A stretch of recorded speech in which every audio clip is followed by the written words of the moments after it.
What's up, everyone? Welcome back to the Apple Pub. My name is Raphael. And my name's Emmanuel. And today we'll be covering this week's news, including the iPod refreshes and some more leaked parts.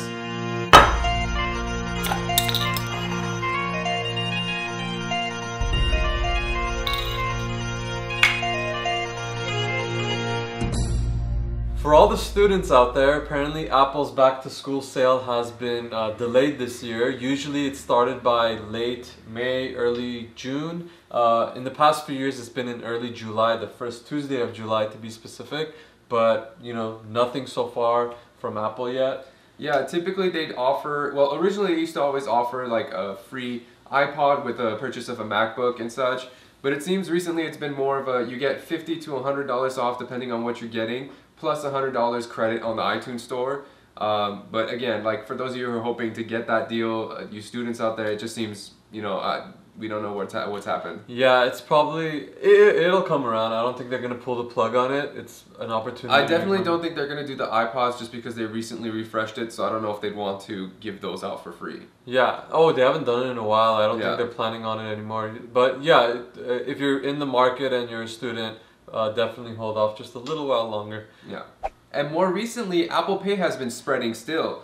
Chevron actually recently added Apple Pay terminals on their actual gas pumps. Instead of having you to go inside to pay using, you know, the Apple Pay terminal inside, you can just swipe your phone right there at the pump to fill your gas. Yeah, this is a pilot program and it's only in San Francisco Bay Area right now, but you know, if it goes well and a lot of people use it, you know, this might be spreading out sooner or later. It's yeah, and so other gas stations are probably going to jump on board as well. Yeah, so I'm excited about that. I love the convenience of that. I use a credit card now, but you know, using your iPhone's always it actually could be a lot more secure too, because of, you know, how a lot of places they've been complaining like people are putting card readers on top of the card reader and you might get your information checked from using your card. So this could be a lot more secure for you to be able to use your phone right then and there. Yeah, and there are some people install cameras near the gas station terminal to pick up what your zip code is to use with your credit card information as well. So yeah, this is definitely way more secure.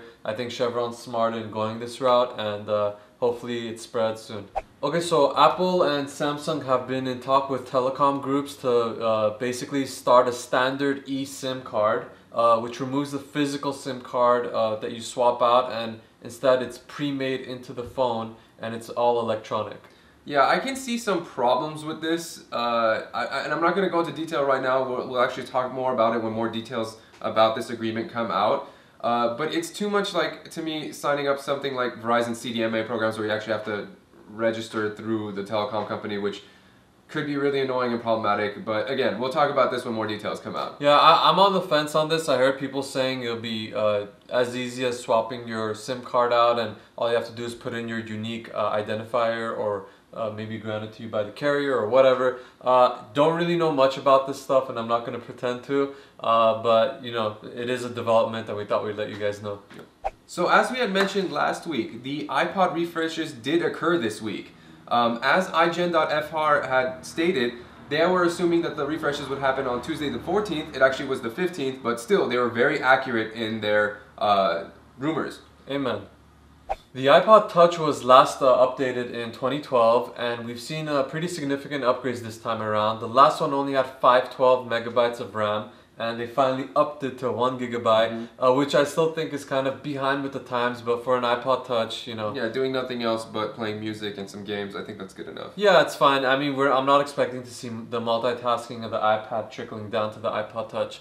Also, sorry, the battery life was improved. It's slightly better battery, but you're not going to notice a difference from the battery itself. If anything, you'll notice it from iOS 9 being more energy efficient. Yeah. Its repairability score was pretty low because a lot of the parts were soldered on. It got a 4 out of 10, so that's, you know, it sucks, but who upgrades their iPod? I know. So that's fine by me. And the processors were actually the A8 chips that were announced by iGen to be the 64-bit architecture coming, and they were correct with that. Again, you know, this adds the ability to process the games a lot better graphics, which is great because that's pretty much what the iPods do nowadays. It's It's games and music, and that's about it. Yeah, and there were Geekbench scores that were released, and we'll go ahead and show that in the video right here. And you know, you just get an idea of how much it's improved and how fast it is. So that's the new iPod Touch. It's basically an iPhone without the phone. And what do you think? Do you think it's still there should still be this product line, or do you think Apple should kill it? I don't know about. I mean, I don't know about the touches. I still really like the shuffles just because to me it's more convenient to run with. I don't want to hold or attach a giant iPhone or iPod to my arm while I'm running around. But I don't know. There's always people. I mean, you could always get it for your kids who you're, I don't know, I guess worried about what else they could use their stuff for. But I never liked the shuffles. I need to have that control over my music. But I get like who it appeal to. If you have like workout music, or you know, doesn't matter. Yeah, I just again let it shuffle. Let it. Yeah. I throw on my little playlist of music that I want to listen to. But I feel like the iPod Nano would be a better fit for me. But as far as the iPod Touches go, I always viewed it as a computer in your pocket. You know, it's kind of like a Game Boy in a way without the buttons. But you could do so much more with it. And you know, it's, I don't know, nowadays with the iPhone and you know, a lot of people going down that route and the amount of sales they're making off the iPod lineup in general, I'm kind of surprised they haven't pulled the plug on it already. Yeah, because it was, when the iPod Touch came out, it was great at the time because not everyone got their kids these smartphones. You know, nowadays you walk around, there's like 6-year-olds with freaking iPhones walking around. I'm like, yeah. It's reflected though. You see that it's making less and less money. It's kind of like a dying product line, and it kind of sucks though when they pull the plug. I feel like specifically with the iPod Touch, I think there is an advantage to having that around, just because some people don't have iPhones and they want something to be a part of their mobile iOS ecosystem, and that could fill the role easily. But you know, most people have either an Android smartphone, iOS smartphone, and you know, what use do you need to have a second portable computer? Yeah. So. And lastly, we have some more leaks on the iPhone 6s, but this time around for the Plus. Yeah, a future supplier leaked some photos of the iPhone 6s Plus, and apparently the rear casing is stronger this time around, presumably to address concerns with bendgate. Yeah. And also there are some screws in the back that have been moved in position, more than likely because the internals are changing somewhat.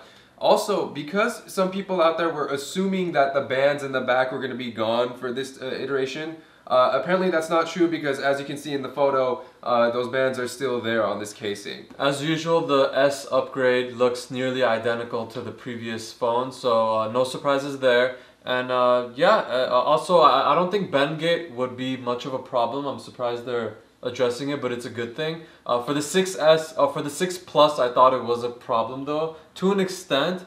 I don't know many people who sit on their phones, but for those who do or had it in their pocket, I think that's messed up. Too tight jeans. Yeah, but for the regular just the 4.7-inch version of the phone, it didn't bend. You really had to, you know, put a lot. Well, this is an update. This is a leak for the 6S Plus. So obviously, having the firmer back.